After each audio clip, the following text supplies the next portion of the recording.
We've all been there before. You saved for a precious character, rolled on their banner, and lost the 50-50. Now you're out of Primogems, out of time, and out of hope to guarantee the character you want. But don't worry! In this definitive and comprehensive guide, I'll be teaching you how you can get all the way back to Pity in just under a week. Stick around until the end of this video for additional advice, and don't forget to check the pinned comment if you have any questions. Also, please make sure you've completed the current Archon questline because otherwise, this guide won't be all that helpful. But, with all of that out of the way, let's get started. Step 1. Shrines of Depths. You may have already seen these things before, but in case you haven't, there are tons of these scattered around each region. When unopened, they glow with a color based on the element of the region they're in. Each of them require a region-specific Shrine of Depths key, which you can get from completing world quests and clearing exploration domains. Unlocking the shrine gives you 40 Primogems and a few other useful items, and when you finally unlock every shrine for a respective region, you complete an achievement for an extra little bit of Primogems. The easiest way you can find them is by using an online interactive map which already has the locations marked. Keep in mind, however, that some shrines are located underground, so when you follow an interactive map, don't expect to see every shrine out in the open. You might need to look around for cave entrances every now and then. Oh, and this goes without saying, but you should also try to complete all of the exploration domains available in the game, as they give Primogems as well as keys for the shrines. If you're not sure what they look like, they're these diamond-shaped icons on your map with blue diamonds in their centers. Not to be confused with boss domains, which have the exact same icon. Also, when you click on them and check their description, there's a section that says Explore. Step 2. Events. If you have any events available to you right now, whether it's in-game or a special web event, be sure to check them out. The Primogem rewards can reach over 1,000 with some events, and they can usually be crammed in a single day, so honestly, please never skip events. If you aren't eligible to participate in an event yet, like your adventure rank is too low, or you haven't been to a specific location that's required for it, do the main story quests, like the Archon questline, Inazuma Island questlines, character story quests. Whatever it takes to unlock the current event, do it, because completing those quests will also help you in the long term by unlocking new areas, gadgets, and quests. Step 3. Spiral Abyss. Even if you don't think you're strong enough for it, you should definitely try to beat Spiral Abyss with as many stars as you can right now. The more stars you earn, the more rewards you can claim. And because Abyssal Moonspire takes 2 weeks to reset, you have a little bit of breathing room to get stronger between each round. With that in mind, please don't forget to spend your resin wisely and build strong teams so you're able to beat Spiral Abyss in the next cycle and get better rewards in the future. Step 4. Daily tasks. This should be obvious since everyone says it, but never skip your daily commissions. If you make sure to check in with Catherine after completing all 4 of them each day, that's 60 Primogems per day for minimal effort, so they are way worth doing. Apart from daily commissions, you should also pay attention to any recurring quests or activities that you can do every day to give you Primogems, such as the Neko quests, Inazuma's Outsider Shrine, and so on.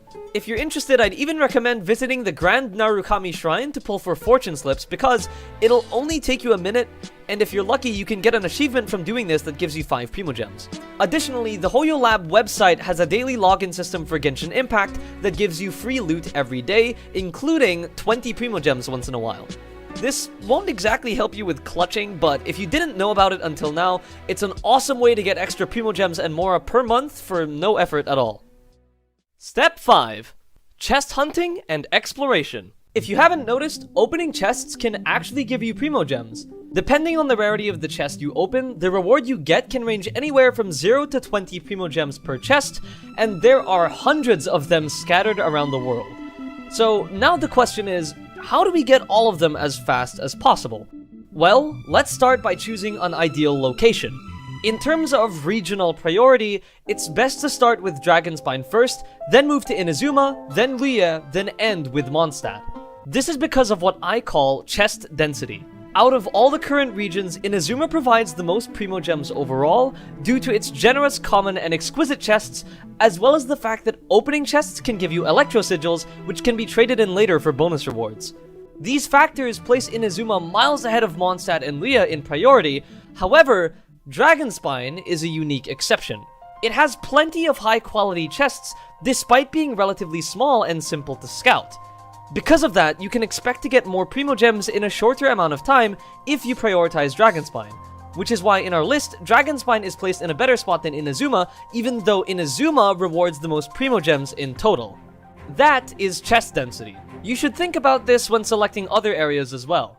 When you're finished with exploring one area, you need to choose the next one to explore based on the same principles. Luckily for us, the in-game map already gives us a simple way of estimating the chest densities of each area. If you zoom out on your map, you'll notice that every area is labeled by name and an exploration percentage.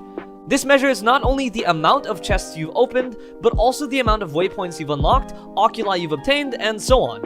In other words, exploration percentage is a nice way of tracking how many Primogems you have left to scavenge from each area. Ideally, you'd want to have at least 96% exploration before moving to a new area, but realistically, 80% works just fine too. When it comes to choosing an area to explore though, make sure that the areas you prioritize have less than 70% exploration so that chests are easier to find. Remember, lower percentage means more abundant Primogems, so don't force yourself to 100% every area if your map still has plenty of low percents. Once you've picked out an area to explore, zoom in with your map, take a look around, and keep note of each sub-area within the area you chose. Some examples of sub-areas include the Dawn Winery, Chingsa Village, and Inazuma City, some of which are labeled like the ones I just mentioned, while the rest you'll just have to mark yourself, like the Seirai Maru or Nameless Island. It's important to identify and isolate these major sub-areas so that we can be more thorough and explore them one at a time. A good example is Seirai Island, which is visibly separated into its different sub-areas already. You have a couple of the main locations which are marked by names and teleport waypoints, and then a few stray islands that were left unlabeled but are still clearly part of the area. If we explore each of these islands and sub-areas completely, we'll have 100%ed the entire area in a very comfortable and structured way. I should also note that by chunking the map this way, we're able to take notes and track our progress very easily as well. Anyways, now that you've picked a region, an area, and a sub-area, it's finally time to get into the nitty-gritty and assemble a good exploration team, the party that you'll be using to explore. Exploration teams need to be tailored to the region you're exploring. So for example, if you're exploring Dragonspine, you need to bring at least one Cryo character to activate monuments, and a Pyro character to melt ice or light fires. For Mondstadt, Lea, and Inazuma, you obviously need Anemo, Geo, and Electro respectively. I also highly suggest bringing a bow user for challenges, but if you want to make building teams easier, you can just swap in a bow user whenever you need to. Ideally speaking, exploration teams should also strike a balance between combat and movement, hence strong characters with good movement attributes are far better suited for exploration than others. Movement takes less of a priority over combat though, so don't worry if your character options are limited. And besides, you can always just use food to make life easier. Additionally, if combat really feels too tough for you or takes too long, you can always just lower your world level, but I highly discourage doing this because even though the Primogem rewards stay the same, opening chests at lower world levels gives you less valuable items. Once you've picked an exploration team, you can start scanning the surrounding area. Be on the lookout for chests, puzzles, secret entrances, anything really. Just remember to collect everything in a sub-area before advancing to the next. If you're having trouble knowing what to look out for, I have 3 simple tips for you. Tip 1. Even though it kinda sucks, you can use Elemental Sight to spot interactable objects. I personally don't like it, but I know it can be pretty efficient when used properly. Tip 2. If you've been doing your reputation quests, you may have unlocked the forging recipes for regional treasure compasses. These things are extremely handy, especially for beginner explorers or lazy people like me. Basically, when you activate one, it'll point you in the direction of a nearby chest and be on cooldown for a few seconds. If there are no chests nearby, the cooldown will be shorter, and the magic aura thing will disappear without pointing you in a direction.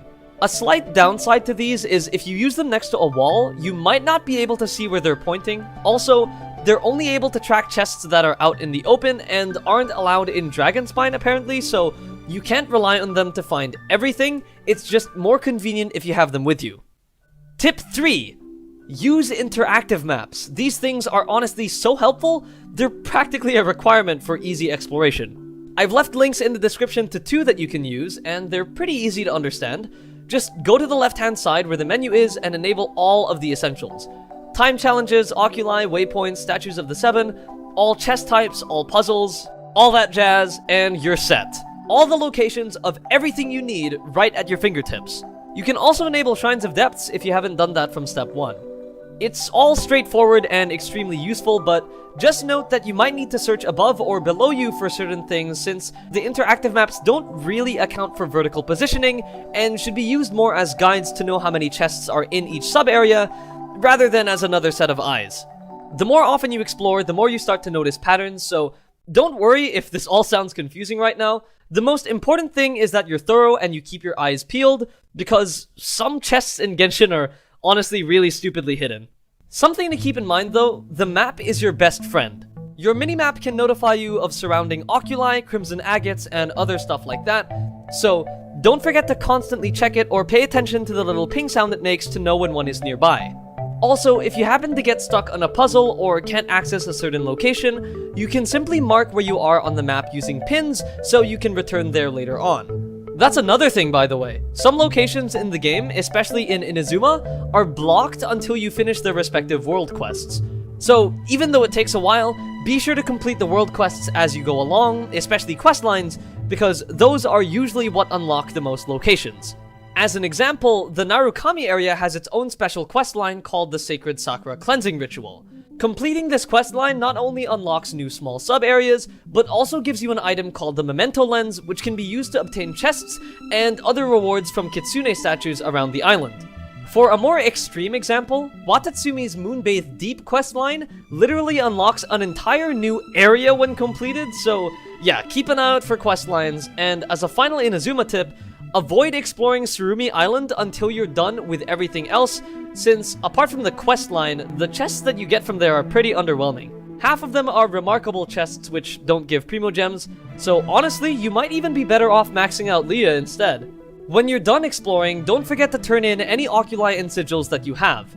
With Inazuma in particular, Electro Sigils are actually important to turn in while exploring, since you won't be able to access certain places until your Sacred Sakura level is high enough.